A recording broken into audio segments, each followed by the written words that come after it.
Hola chicos, ¿cómo andan? Perdón la demora, no estaba en mi casa, no había llegado todavía, por eso me demoré un ratito. Bien, más o menos, esperamos un ratito, éramos más o menos los que estábamos ayer. Ayer habíamos terminado en lo que era las funciones de la responsabilidad, ambas funciones. Después también vimos lo que es qué es la responsabilidad civil y comenzamos con algo de antijuricidad, que la idea es ahora también terminar con esas ideas. Antes que nada, les quiero aclarar por las dudas si estuvieron, si hicieron la inscripción a las materias. Supongo que ya vieron por ahí las publicaciones.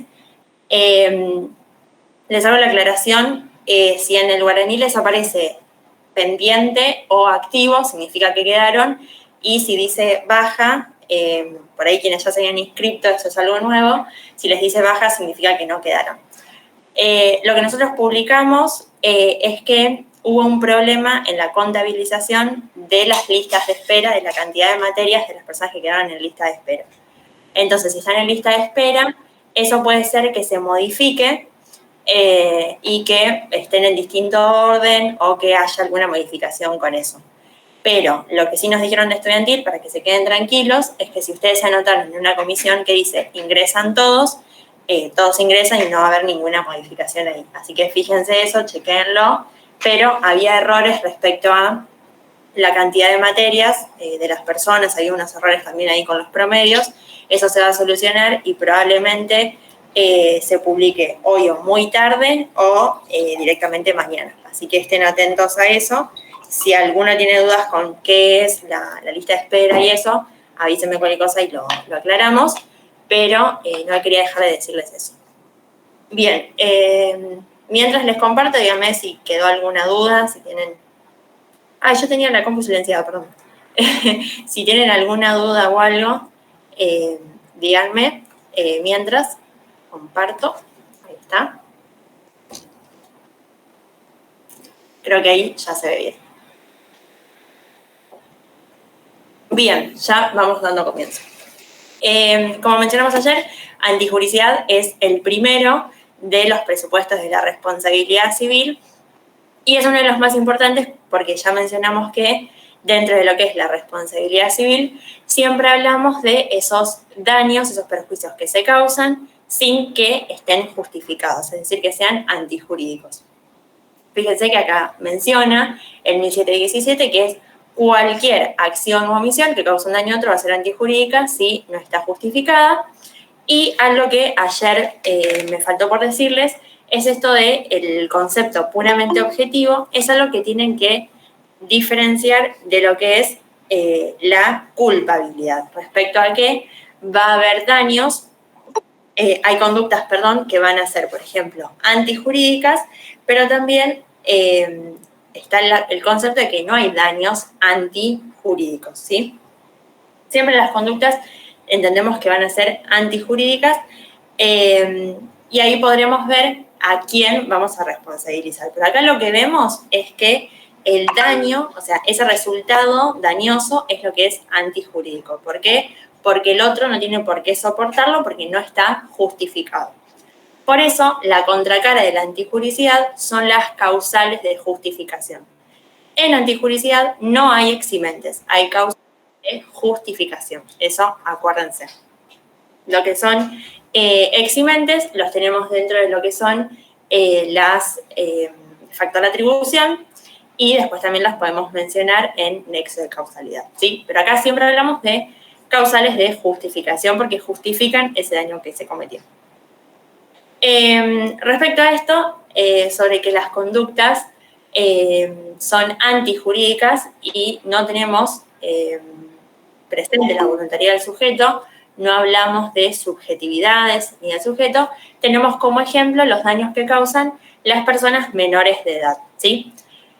Cuando tenemos menores de edad, imagínense cualquier tipo de daño, desde empujar a un compañero y lastimarlo, hasta, no sé, romper un vidrio arrojando algo, lo que sea. Bueno, los menores pueden causar daños.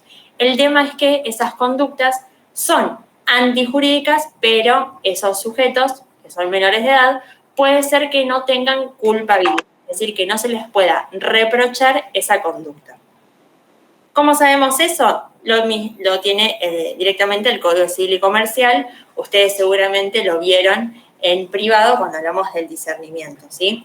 Tenemos que los menores de 10 años, los mayores a partir de los 10 años, los mayores de 10 años, tienen discernimiento respecto de los actos ilícitos, por ejemplo, la conducta antijurídica, y respecto de los actos lícitos, los menores de edad, se entiende que tienen discernimiento desde los 13 en adelante, ¿sí?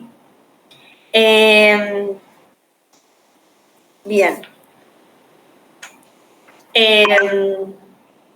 Respecto a eso, las cuestiones de la cuestión objetiva. Después, por otro lado, tenemos qué es la antijuricidad formal y... no lo tengo acá, perdón. Bueno, la antijuricidad formal y material, que es pregunta de examen. Ahí tenemos el desencadenante de esto es qué conducta va a ser o no, o sea, dónde puedo encontrar si esa conducta o no es antijurídica, si esa acción o omisión es antijurídica. ¿Dónde lo encuentro? Depende de esto, si hablamos de una antijuricidad formal o de una antijuricidad material. Si hablo de antijuricidad formal, estoy hablando de que una ley específica, de manera expresa, me está marcando que esa acción o esa omisión son antijurídicas. Por ejemplo, lo encuentro en el Código Penal, por ejemplo, lo encuentro en el Código Civil y Comercial expresamente, en una ley determinada, por ejemplo, no sé, la ley de derechos del paciente, la ley de defensa del consumidor. Bueno, tengo leyes que específicamente me están marcando que una conducta es o no antijurídica, ¿sí? Por otro lado, tenemos lo que es la antijuricidad material, que hace referencia a que en el ordenamiento jurídico en general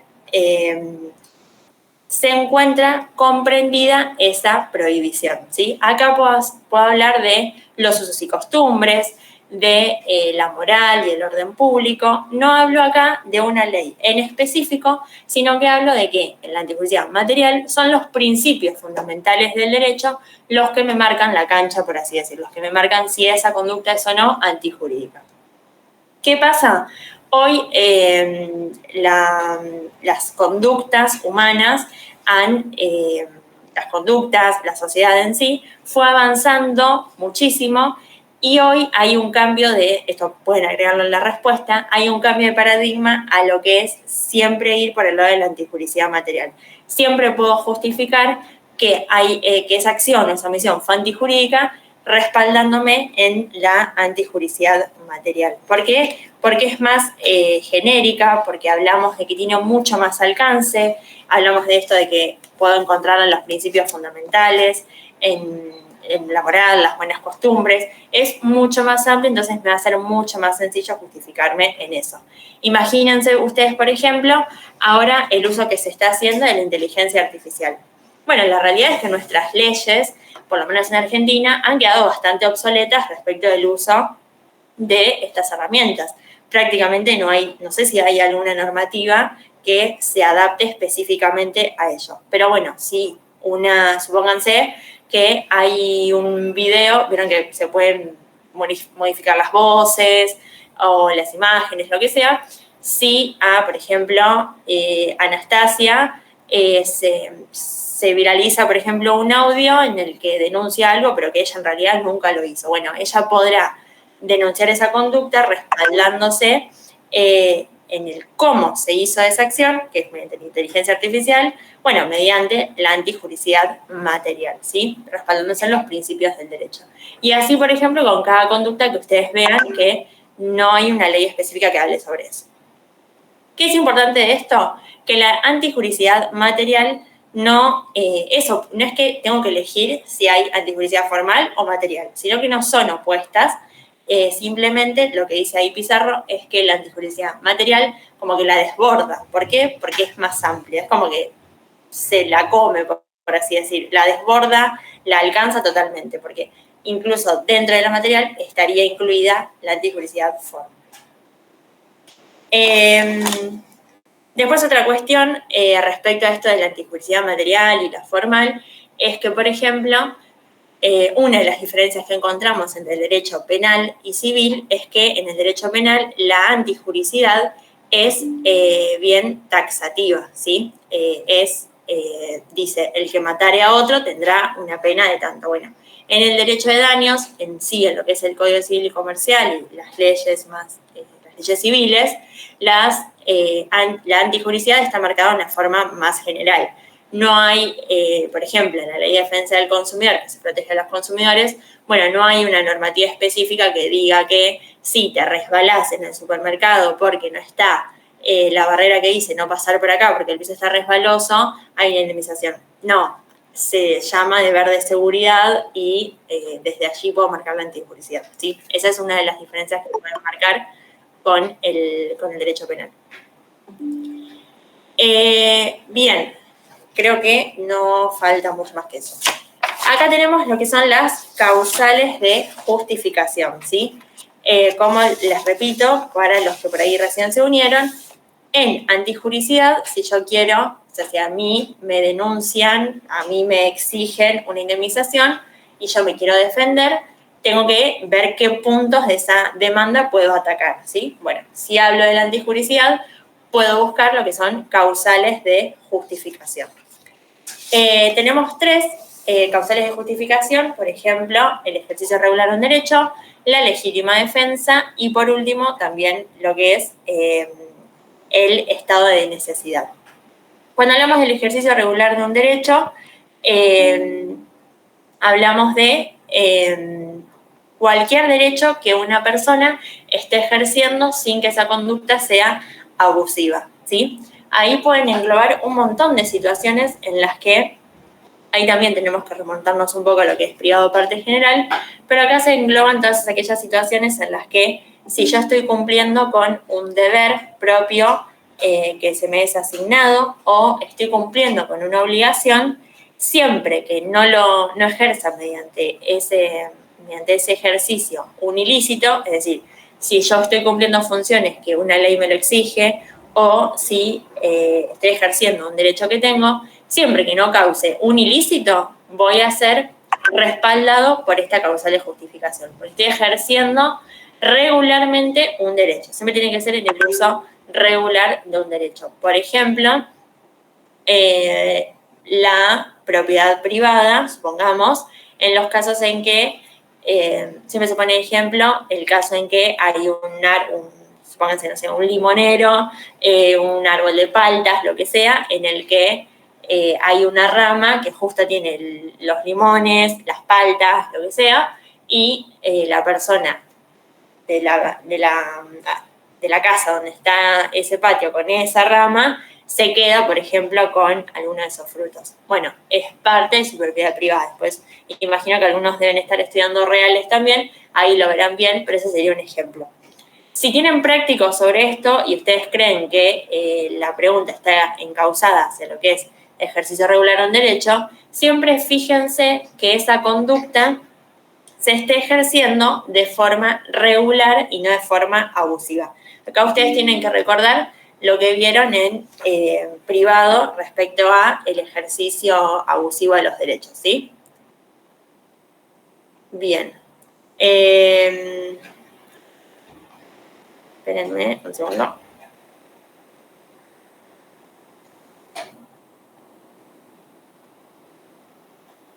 Bien.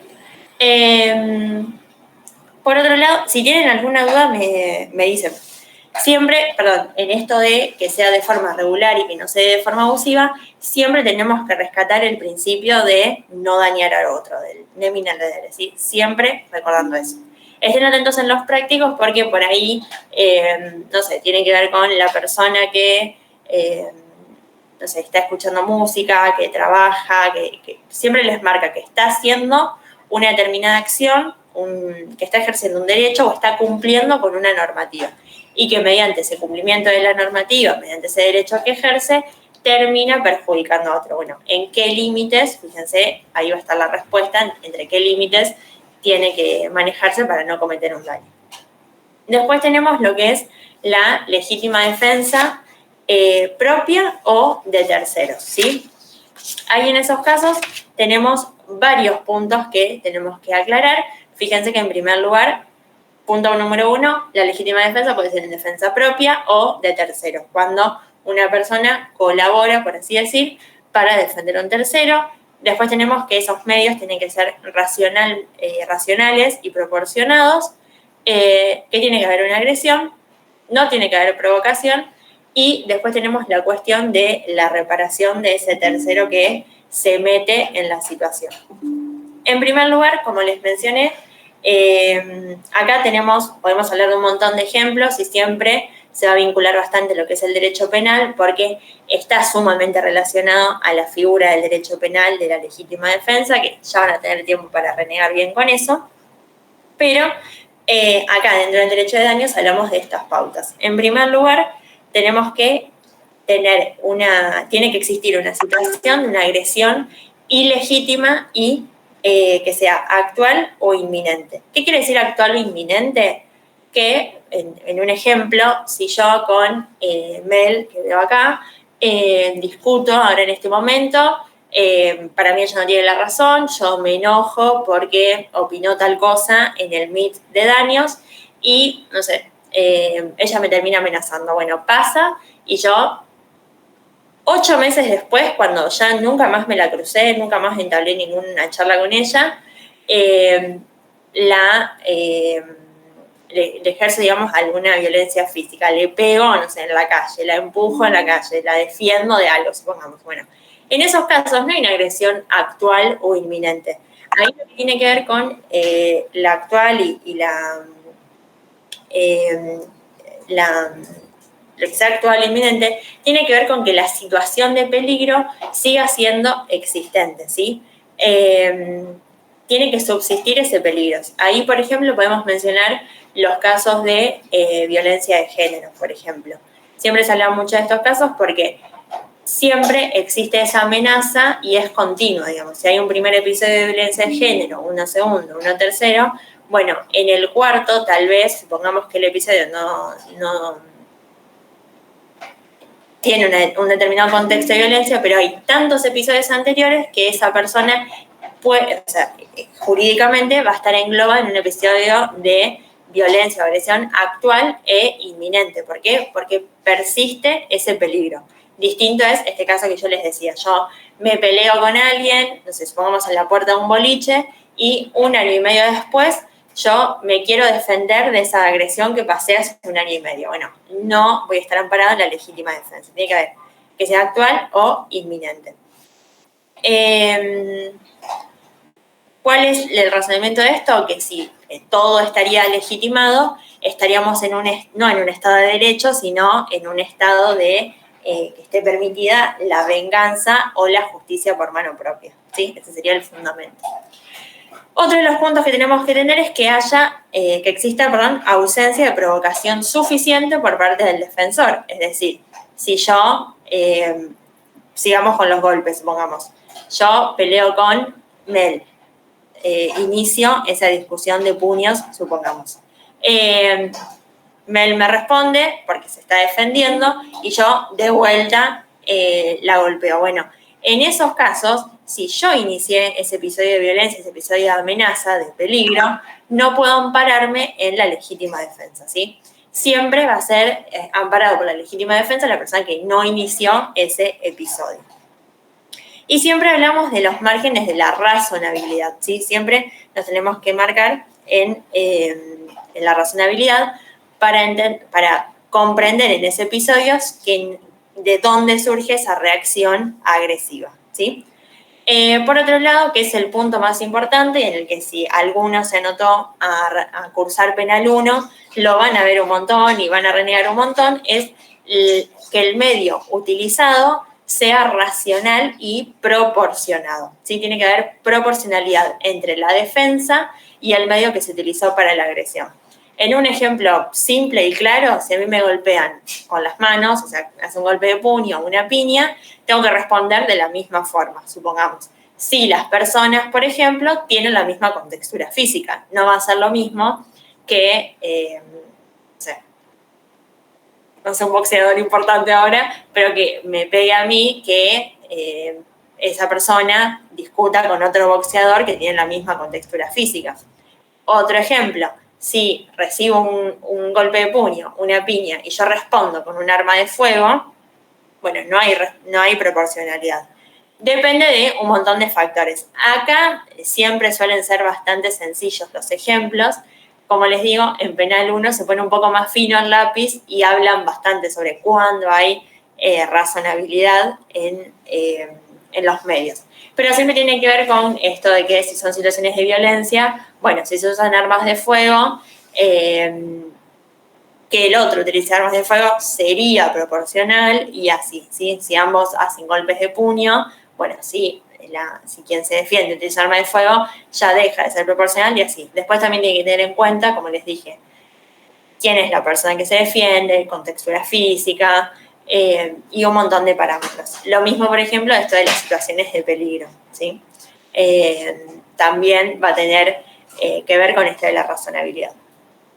Después tenemos la cuestión de los terceros, ¿sí? Fíjense que menciona el tercero que no fue agresor ilegítimo y sufre daños como consecuencia de un hecho realizado en legítima defensa, tiene derecho a obtener una reparación plena. Imagínense el caso que ocurre miles de veces, que las personas se pelean afuera de los boliches. Bueno, imaginemos el caso en que un tercero que nada tiene que ver termina siendo lesionado. Bueno, esa persona tiene derecho a recibir una reparación plena. ¿Por qué? Porque es un tercero absolutamente ajeno y neutral a esa situación, ¿sí? En esos casos tendrán que concurrir, va a haber responsabilidad también hacia esa persona, ¿sí? Y fíjense, importante después para cuando veamos bien las indemnizaciones, tiene derecho a reparación plena. Eso por ahí es las últimas dos palabras del artículo, pero son importantes. Después tenemos lo que es el estado de necesidad, que también es bastante sencillo. Ahí hablamos de la existencia de un mal actual o inminente, que sea inevitable, que amenaza de vuelta a la gente o a un tercero. Menciona de vuelta que el peligro no tiene que originarse en un hecho suyo, es decir, lo mismo. En legítima defensa no tengo que provocar esa acción, esa agresión, perdón, y en el estado de necesidad lo mismo. No tengo que ser yo mismo o ese tercero el que genera esa situación de necesidad. Y siempre lo más importante del estado de necesidad es que va a estar justificado si el mal que se evita es mayor que el que se causa. Ejemplo claro que el de siempre, situación de ocurre un incendio en el que hay una casa de 2 pisos, supongamos, en la que se está comenzando a incendiar la planta alta y yo soy vecino, paso, veo esa situación y quiero rescatar, no sé, a las personas que están adentro y las mascotas, supongamos.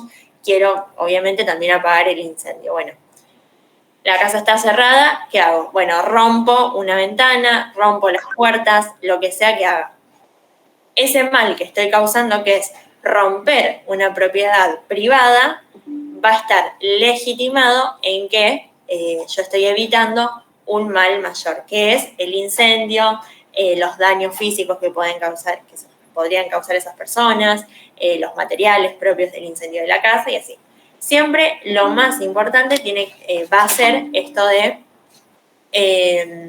siempre va a ser lo más importante, esto de que lo que se evita, ese mal que se evita, es mucho mayor que el que se está causando.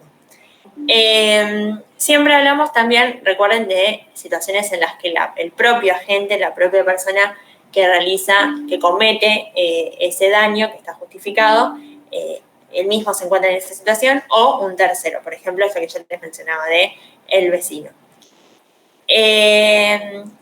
Recordemos esto de que no tiene que estar originada en un hecho suyo y esto del mal que se evita es mejor que el que se causa. Por último, ahí tenemos los casos en que hay un damnificado que dice que va a tener derecho a ser indemnizado en la medida que el juez lo considere equitativo. Si supongamos que yo tengo mi casa que se estaba incendiando en la planta alta y mi vecino lo único que hizo fue romper los vidrios de una ventana, evitando que mis hijas, supongamos, sufran el incendio, o sea, sufran quemaduras por el incendio, evitando que toda mi casa se incendie porque supongamos que solo se está incendiando una habitación de la casa. Bueno, evitó que se incendie toda la casa al lado de una sola habitación, rescató las mascotas, supongamos, rescató todas las cosas de valor que se encontraban en la planta baja, supongamos. Hay un montón de cuestiones que fueron evitadas comparándolas con solamente romper los vidrios de una ventana. Bueno, ahí el juez tendrá que considerar si hay equidad en esa indemnización que yo le voy a pedir a esa persona que evitó ese mal, que cometió un daño, pero bajo el estado de necesidad. Esa es una de los factores, la equidad, que este es el ejemplo más claro siempre porque está además en el código. Díganme si se entendió eso por las dudas y si quieren seguimos. Sí, yo tengo una preguntita. Sí. Con eso lo de la ventana, sería, como para entender, sería, el vecino vino, te rompió la ventana, o sea, te salvó muchas cosas, hijo, familia, bueno, animales. O sea, encima, vos también, sería, vos le pedís que te indemnice por el vidrio que rompió. O sea, algo así sería como para entender, porque si no, pero o sea, encima que te rescató, le cobrás, pobre. Algo así sería. Con el ejemplo que yo estoy diciendo, por ahí resulta bastante injusto, por eso por ahí tan bruto para que se entienda, pero en eso son los límites donde se tiene que mover el juez. Por eso, como yo les digo, cumple la equidad en este caso tiene dos funciones. En primer lugar, como factor de atribución, pero acá lo más importante es que actúa como un medidor, por así decir, como un parámetro de la indemnización que va a pedir el juez, ¿sí? Es el derecho a ser indemnizado en la medida que el juez lo considere justo, o sea, el libro dice equitativo, perdón, justo, equitativo, lo que quiero hacer. Gracias. En este caso sería la indemnización que recibiría la persona que sufre ese daño, por ejemplo, respecto de ese daño que se cometió. Eso. Dígame si hay alguna duda. Sí, se entendió. Perfecto. Bien. Y ahí tenemos eso. Después hay otro punto, a ver, quiero ver por las dudas, que es consentimiento del damnificado. No, pero fue para otra cosa. Después tenemos lo de que es consentimiento del damnificado. Ahí tenemos algunas cuestiones para decir. Fíjense, si tienen el código a mano, es el artículo 1720 que dice, sin perjuicio de disposiciones especiales, es decir, que hay leyes especiales que pueden decir otras cuestiones, el consentimiento libre e informado del damnificado, en la medida que no constituyan cláusulas abusivas, libera de responsabilidad por los daños derivados de lesión de bienes disponibles.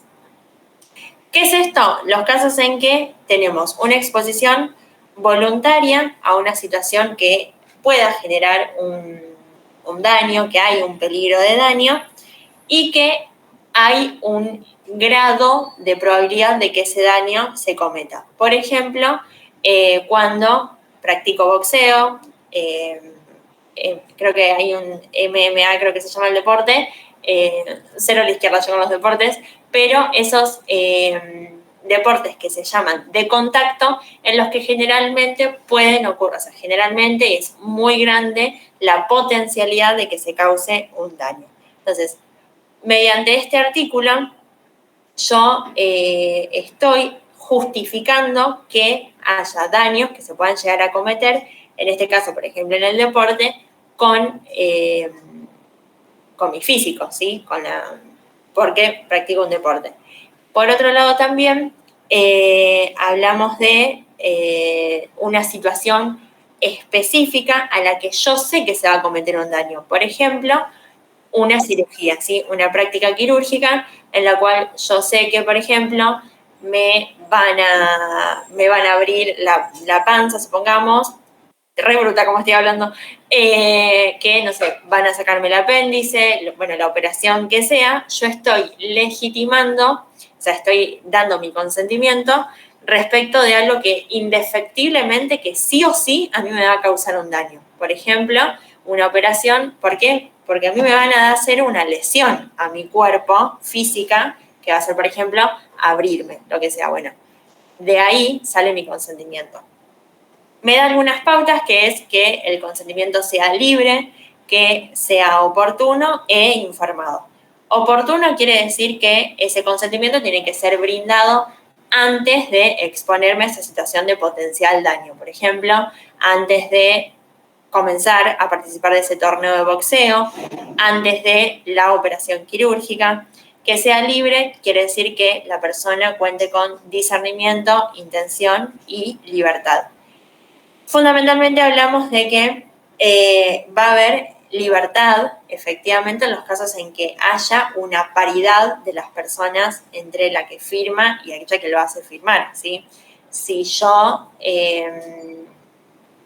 a la persona la hago boxear para que participe por un determinado monto de dinero y sé que la persona se encuentra en estado de necesidad, de necesitar ese dinero, y yo le hago firmar, le hago participar de esa competencia, supongamos, sin tener una ambulancia afuera, sin tener médicos cerca, o sea, sabiendo que el daño que puede llegar a cometerse es mucho mayor. Bueno, en ese caso hay una disparidad, por ejemplo, entre las partes y no habría una verdadera libertad.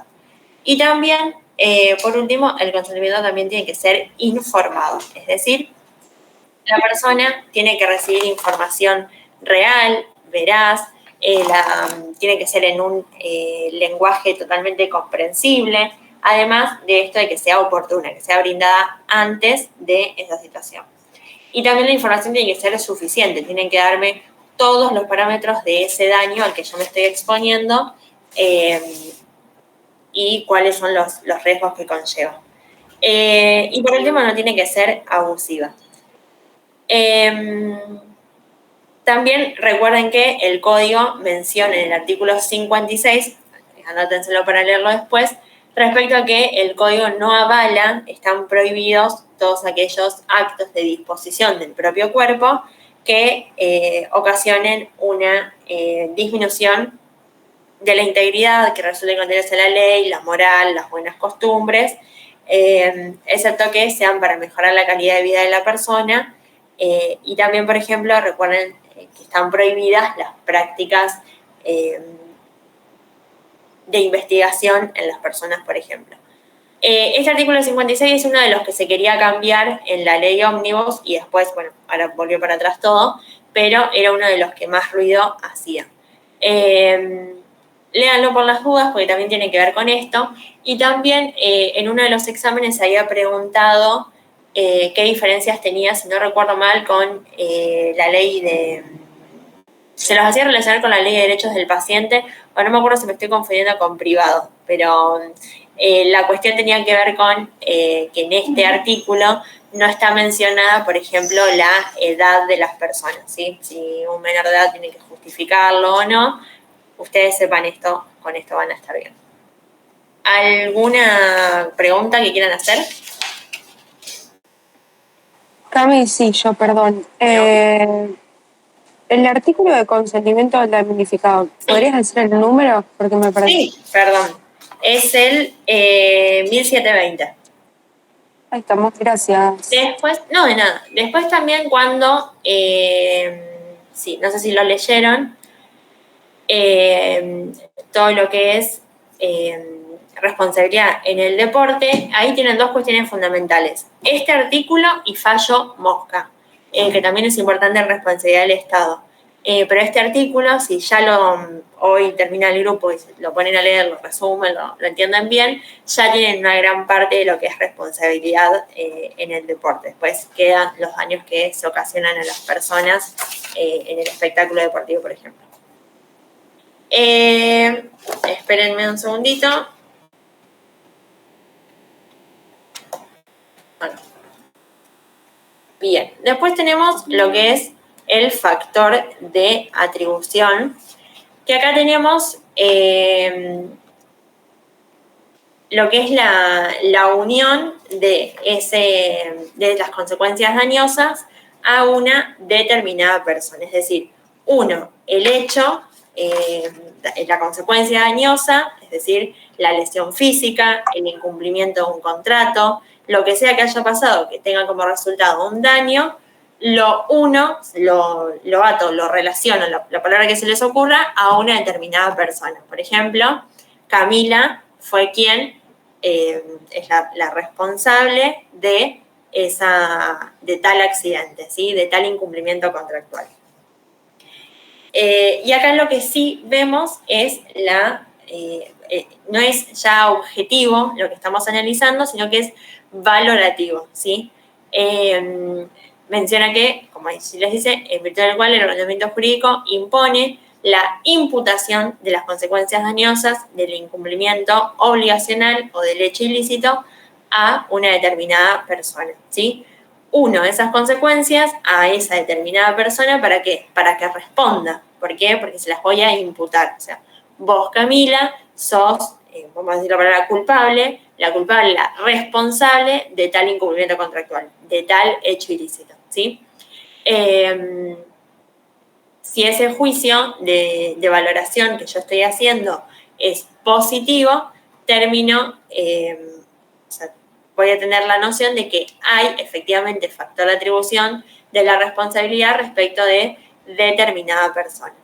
Recuerden que, como acá les menciona bien y les fui diciendo recién, lo que busco acá es responsabilizar a una persona de una determinada conducta dañosa. Entonces, solamente la voy a pedir en la responsabilidad civil resarcitoria. Por eso ayer mencionábamos que no se exige factor de atribución en la acción preventiva, porque ahí no busco responsabilizar, sino que busco prevenir. Acá, como busco que alguien responda, que alguien repare, tengo que necesariamente buscar a una persona que responda, porque es a quien le imputo esas consecuencias dañosas.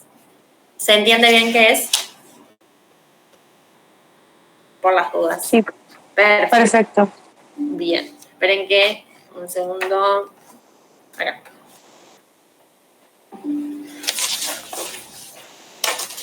Bien. Ay, perdón. Acá dice, la atribución, esto es lo que menciona el código. La atribución de un daño al responsable puede basarse en factores objetivos o subjetivos. En ausencia de normativa, el factor de atribución es la culpa. Ahí la aclaración que le hago al código es que en realidad la palabra debería ser debe, es lo que menciona Pizarro, porque no es una cuestión de que es algo suelto, que es una potencialidad, sino que sí o sí tengo que encuadrar el factor de atribución en sea objetivo o subjetivo, ¿sí? Es algo que es obligatorio hacerlo. Yo al momento de hacer el análisis, pongamos, yo quiero hacer, una demanda, ¿sí? Por daños y perjuicios. Bueno, como mencioné, tengo que tener daño, antijuricidad, factor de atribución y nexo de causalidad. Bueno, al momento de hacer ese test de ver que estén todos esos puntos, bueno, en el factor de atribución tengo que ver, ¿hay factor objetivo o subjetivo de atribución? Bueno, sí o sí lo tengo que hacer, no es que es algo que está allí suelto. Y lo que les menciona es que el factor de atribución, si no lo encuentro, termina siendo la culpa, ¿sí? Es como, es algo residual. Si no encuentro una forma de encuadrarlo, terminará siendo siempre la culpa. Es como el paradigma que queda. Acá, como les mencioné, lo que tenemos que hacer es un juicio de valor, ¿sí? Tengo que ver qué es lo que, la conducta de esa persona, cómo puedo atarla a esa conducta, a ese resultado dañoso, perdón. Como les mencioné, tenemos dos grandes parámetros, factor subjetivo y factor objetivo. Esto quiero que de acá se vayan con esto bien en claro. ¿Cuál es la diferencia de esto? Es si analizo o no la culpa de la persona, ¿sí? La voluntad, perdón, la voluntad no, la conducta de la persona, si la analizo o no. En los casos de factor objetivo el factor objetivo de atribución, no me importa la culpabilidad, no me importa si la persona tenía todas las luces prendidas, estuvo súper atento, era el mejor conductor de autos del mundo. Cuando fue a sacar la licencia de conducir, lo felicitaron, no me importa. Es responsable por otro motivo, no me importa la culpabilidad, no voy a analizar su conducta, ¿sí? Está totalmente librado de la idea de culpabilidad. En cambio, el factor subjetivo de atribución, sí o sí lo que analizo es el comportamiento de esa persona.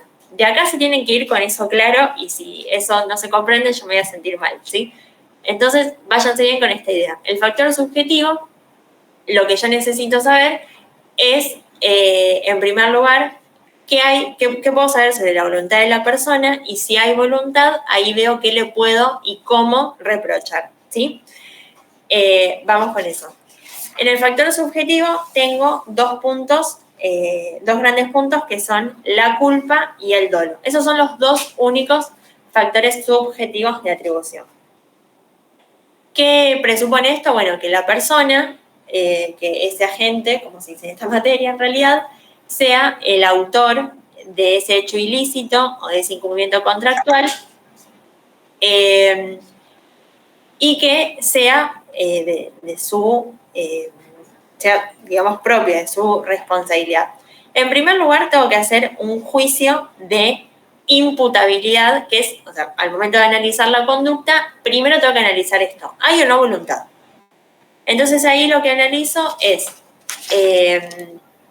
si hay discernimiento, intención y libertad. ¿Qué son esos? Los elementos de la voluntad de la persona, ¿sí? En segundo lugar, tengo que analizar si hay imputabilidad, ¿sí? Si yo puedo imputarle a esa persona esa conducta. Y ahí hago el juicio de reprochabilidad, es decir, me fijo si está dentro de la culpa o del dolo. Ahora vamos a ver esos parámetros. Recuerden esto de que, en primer lugar, tengo que analizar si esa persona tiene discernimiento, intención y libertad.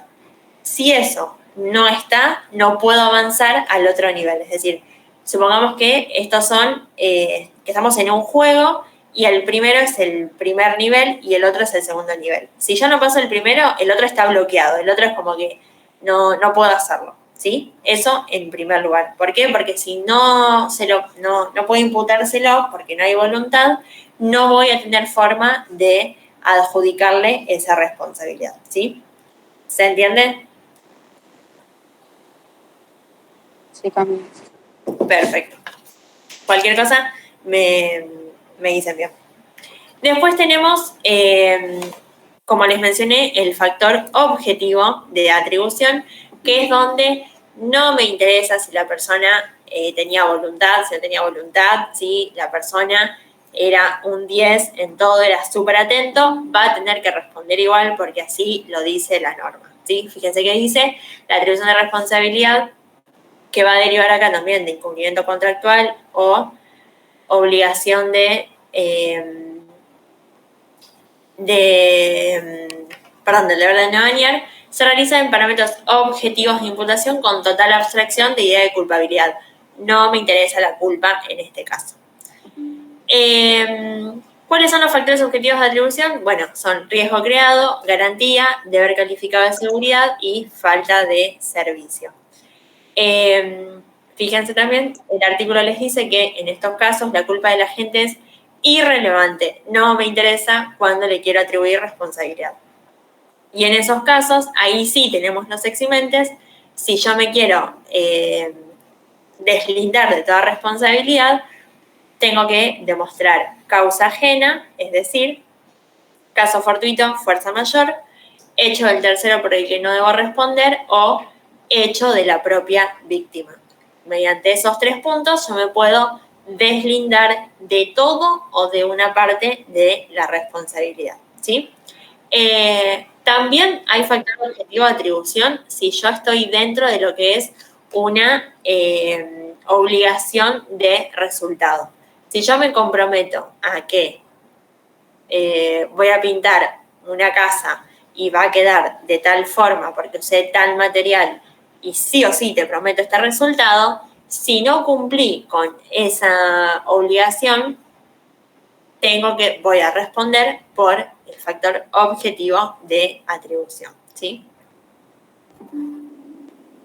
Bien, en primer lugar, como les mencioné, el factor subjetivo está dividido en 2, en culpa y en dolo. Cuando hablamos de culpa, hablamos de, más que nada, lo que son las omisiones, ¿sí? Cuando vamos en criollo, son los casos en los que no estoy atento a una situación, en los que a mí la ley me exige un poco más y yo no estoy cumpliendo con eso, ¿sí? Fíjense que hablamos de la omisión de diligencias debidas según la naturaleza de la obligación y las circunstancias de persona, tiempo y lugar. Es manejar cumpliendo con toda la normativa de tránsito, es si soy médico, prestar atención a todas las directivas que un médico tiene, a ser respetuoso de todos los materiales que tiene que utilizar, no sé, si soy cirujano, utilizar el material que está autorizado, o sea, en la medida en donde yo esté obrando, tengo que actuar con la diligencia que esa conducta me exige, ¿sí? Si soy cirujana, como les dije, utilizar todas las herramientas bien esterilizadas, utilizar las prótesis que estén autorizadas también. Bueno, tengo que tener todas las luces prendidas, por así decir, para esa conducta que voy a realizar. Cuando vamos en contra, cuando estamos en culpa, es decir, cuando me van a responsabilizar por una conducta dañosa, hablamos acá sí de la imprudencia, la negligencia, la impericia en el arte, en la profesión. Sigo sin editar el PowerPoint, el punto 2 es imprudencia, no impericia, ahí abajo de la cruz. Cuando hablamos de culpa, hablamos entonces de la omisión de esa diligencia debida, pero que la verdad es que lo estoy haciendo de pavo, de boludo que soy, por así decir, si me permiten la palabra. ¿Por qué? Porque no tengo propósito de causar un daño, simplemente no cumplí con esa normativa, me olvidé de lo que tenía que hacer, de los elementos que tenía que usar. ¿Termino cometiendo un daño? Sí, pero no era mi propósito, no era lo que yo quería terminar haciendo, por así decir. ¿Por qué? Porque actué con negligencia, porque actué con imprudencia o impericia. En estos casos, acá en el factor subjetivo, siempre voy a hablar de esto, de la ausencia de un propósito de causar un daño. Cuando hablamos de negligencia, hablamos de no adoptar las medidas necesarias para evitar que un daño se cometa. Por ejemplo, encender, por ejemplo, un fogón cuando yo sé que hay vientos que pueden terminar causando un incendio forestal, pero encima lo estoy haciendo en un lugar en el que el pasto, por ejemplo, está seco, ¿sí? Por ejemplo, cuando un enfermero no le da a la paciente la medicación que necesita, ¿sí? En esos casos hablamos de negligencia, ¿sí? Hablamos en omitir todas las diligencias necesarias para evitar que el daño se cometa. Después tenemos también lo que es la imprudencia. En la imprudencia hablamos de los casos en que la persona actúa confiando por demás en sí mismo, ¿sí? Hablamos de los casos en que hay una acción de la persona, pero que es irreflexiva, que no toma conciencia de las consecuencias que puede causar su obrar. O sea, es un menosprecio a esa conducta prudente que a mí, por ejemplo, una norma me exige. Generalmente, imprudencia hay en los casos, por ejemplo, de accidentes de tránsito, por ejemplo, porque una persona va a la velocidad más alta de la permitida. Un ejemplo, bueno, tengo un vuelo que sale de Fisherton, ahora estoy en el centro de Rosario y sale en 40 minutos. Pero bueno, además obviamente tengo que, no sé, ir al aeropuerto a hacer trámites, tengo que hacer la cola, tengo que guardar las valijas, lo que sea, bueno, no tengo tiempo. Pero confío tanto en cómo manejo que voy a ir a toda velocidad porque voy a llegar.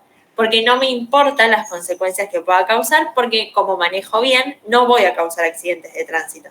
Esa es la lógica de la imprudencia. Es decir, confío tanto en mi capacidad de manejar, en que, y así es que no comprendo las consecuencias negativas que puedo llegar a hacer con este obrar imprudente.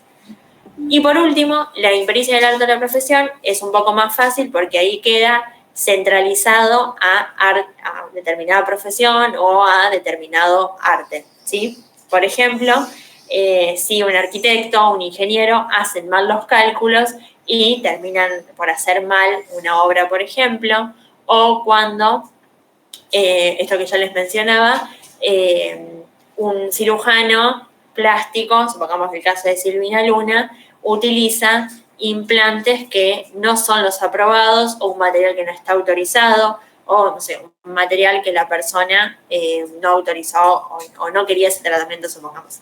Ahí el campo de acción está determinado a una determinada función que va a ser ese arte o profesión. Dígame cualquier cosa si algo no se entendió.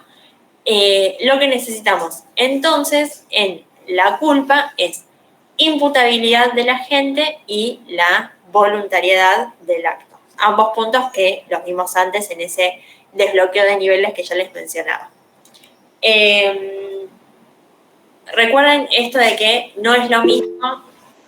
Sí, Ana, decime. Cami, te consulto, porque vos ahí en la experiencia en el arte o profesión diste el ejemplo de Lotoki. Sí. ¿No sería doloso? Porque él sabía el daño que podía generar lo que estaba haciendo y sin embargo siguió haciéndolo.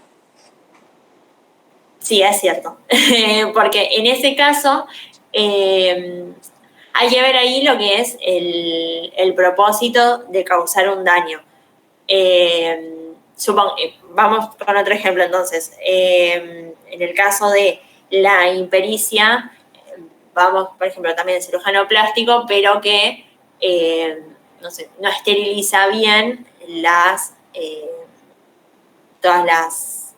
los bisturí, por ejemplo, todas las herramientas que va a utilizar al momento de la operación, supongamos. No nos vayamos a ese ejemplo porque tenés razón. Si en ese caso se demuestra que, por ejemplo, hay dolo, bueno, sería dolo, es cierto. Supongamos eso. Por ahí, en el caso de los médicos, hay un montón de ejemplos de impericia en ese acto de profesión. No, por favor, está bien porque en realidad puede ser confuso. Sí, más fácil, esto que ya les mencionaba, el ingeniero, el arquitecto que tiene ese deber de hacer bien los cálculos para que no haya peligro de derrumbe, para que esté bien hecha la construcción y se termine haciendo mal, por ejemplo. Vi, por ejemplo, en Capital Federal, por no ser bien las mediciones de las vibraciones, o no sé bien qué estaba pasando, había un montón de edificios que con los subtes, por ejemplo, se estaban rompiendo. No había peligro de derrumbe, pero que había un montón de vibraciones que causaba el subte que no se estaban teniendo en cuenta. Ahí, por ejemplo, podríamos ver la impericia. Después, por otro lado, esto que ya les mencionaba, recuerden que la antijuricidad es un concepto objetivo y que no tiene nada que ver con esto de la culpa, ¿sí? O sea, si una conducta es antijurídica o no me importa la conducta del agente. esto recuérdenlo.